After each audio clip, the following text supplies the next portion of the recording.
अस्सलाम वालेकुम दोस्तों, मैं हूं फयाज़ महमूद और आप देख रहे हैं फयाज़ महमूद यूट्यूब चैनल। दोस्तों, इस वक्त अमेरिका में कवानीन जो हैं उसमें मुसलसल तब्दीली हो रही है और बार बार उसमें नई से नई अपडेट्स आ रही हैं। कुछ पे ऐलान कर दिया जाता है और कुछ खामोशी से कर दी जाती हैं, और ये सब कुछ हो रहा है 20 जनवरी के बाद से, जब से प्रेसिडेंट ट्रंप ने इक़्तिदार संभाला है। और ये मामला शुरू होता है उनके इक़्तिदार में आने से पहले, जब वो इंतखाबी मुहिम चला रहे थे। तो उस वक्त वो एक बड़ी वाज़े, बड़ी ही क्लियर अंदाज में एक उन्होंने पॉलिसी जो है वो अनाउंस कर दी थी, और वो ये थी कि वो जब इक़्तिदार में आ जाएंगे तो वो अपने मुल्क में बसने वाले तमाम गैर कानूनी अफराद को, जितने भी अनडॉक्यूमेंटेड लोग हैं, उनको निकाल बाहर करेंगे और उसके लिए मास डिपोर्टेशन मुहिम का आगाज़ कर दिया जाएगा। और वही हुआ। जैसे ही वो इक़्तिदार में आए तो सबसे पहला एग्जेक्टिव ऑर्डर उन्होंने मास डिपोर्टेशन के लिए किया, लोगों को निकालने के लिए किया। और जो पहला महकमा कायम किया वो भी इसी काम के लिए, इसी मकसद के लिए कायम किया कि भाई आप लोगों ने जो काम करने हैं, और वो यही काम करने हैं कि आपने जैसे ही ये ऑर्डर्स पास हो जाएंगे आपने शुरू कर देना। और उस दिन से लेके आज दिन तक मुख्तलिफ पॉलिसीज़, मुख्तलिफ चेंजेस, मुख्तलिफ कवानीन, मुख्तलिफ रूल्स, ये तमाम तर चीज़ें मुतारिफ करवाई जा रही हैं। इवन के सबसे जो ज़्यादा डिस्कशन में चीज़ें आई वो दो चीज़ें आई। Number 1 travel ban, number 2 green card. ये वो दो चीज़ें हैं जिसने पिछले कुछ अरसे से बहुत ज़्यादा लोगों की तवज्जो हासिल की है। ख़ासकर अगर बात करें ट्रैवल बैन की, तो उसमें डेफिनेटली वो एक ख़बर आई, ख़बर आने के बाद कुछ ममालिक का नाम आया और तकरीबन 60 के करीब ममालिक का नाम आ गया। इवन कि उसमें पाकिस्तान का नाम भी शामिल था। फिर उसमें सबसे ज़्यादा जो चीज़ें फर्दर डिस्कस हुई उसमें वो 3 कैटेगरीज थी, वो डिस्कस हुई। नंबर 1 रेड, नंबर 2 ऑरेंज और नंबर 3 येलो। ये वो 3 कैटेगरीज थी जो हर किसी ने किया, और पाकिस्तान से उन लोगों ने भी डिस्कस किया जो जाना भी नहीं चाहते या जिन्होंने कभी जाना भी नहीं है। वो भी इस बात पे थे कि भाई अब अमेरिका में जा नहीं सकेंगे, क्या हमें वीज़ा नहीं मिलेगा, क्या होगा, ये डिस्कस हुआ। उसके बाद ग्रीन कार्ड जो है वो डिस्कस हुआ, और सबसे ज़्यादा ये इसलिए डिस्कशन में आया कि जब एक नौजवान को गिरफ्तार कर लिया गया और उसके बाद कुछ ग्रीन कार्ड होल्डर्स को एंट्री नहीं दी गई, तो उसके बाद से लोग जो हैं वो चौकन्ना हो गए, अलर्ट हो गए।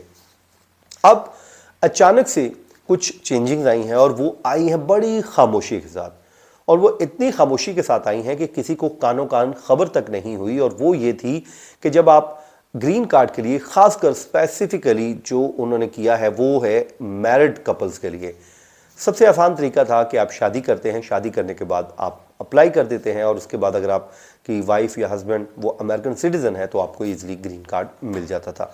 लेकिन प्रेसिडेंट ट्रंप की नज़र यहाँ पर भी गहरी थी, और उन्होंने कहा कि नहीं, ये काम भी इतना ज़बरदस्त नहीं है, यहाँ पर भी सिक्योरिटी का अमल बढ़ा दिया जाए। अब सिक्योरिटी के नाम पे उन्होंने मुख्तलिफ चेंजेस कर दिए। एक तो उन्होंने ये चेंजिंग कर दी खामोशी के साथ कि अपडेटेड फॉर्म वो जारी कर दिए। अब वो किसी को पता भी नहीं चला। अब जो पुराने फॉर्म के ऊपर अपनी एप्लीकेशन फाइल कर रहे हैं तो वो डेफिनेटली उसमें रिजेक्शन चांसेस बढ़ चुके हैं, क्योंकि फॉर्म चेंज हो चुके हैं।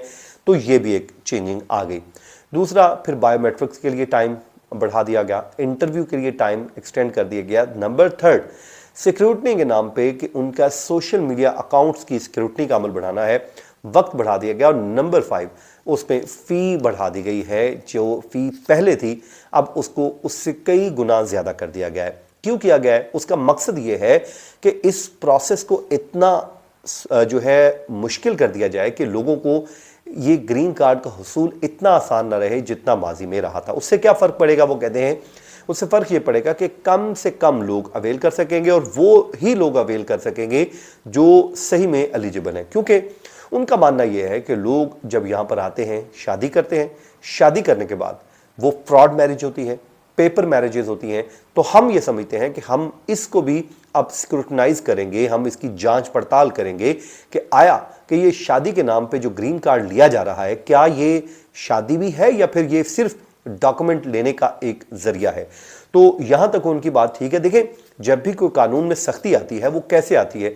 वहां पे हमारे अपने ही लोगों की गलतियां होती हैं, और वो जब सिस्टम को डॉज देने की कोशिश करते हैं, सिस्टम के साथ चीट करते हैं, तो फिर डेफिनेटली वो 1 दिन, 2 दिन, 3 दिन, चौथे दिन फिर एडमिनिस्ट्रेशन ये करती है कि उस लूप होल को पकड़ती है और वहां पर भी मुश्किल कर देती है। उससे नुकसान क्या होता है? उससे नुकसान ये होता है कि जो चीटर है उसको तो हुआ ही हुआ, लेकिन जो रियल मीनिंग में ठीक ठाक बेचारे जा रहे थे, दुरुस्त तरीके में जा रहे थे, उनके लिए भी मुश्किलात हो जाती हैं। अब ये देखें, सऊदी अरब का जो मामला है, सऊदी अरब और पाकिस्तान के इतने ज़बरदस्त किस्म के टर्म्स हैं, लेकिन उन्होंने भी 14 ममालिक के ऊपर हज सीज़न के दौरान सफरी पाबंदियाँ लगा दी। अब उन्होंने बाकी दुनिया पे तो नहीं लगाई।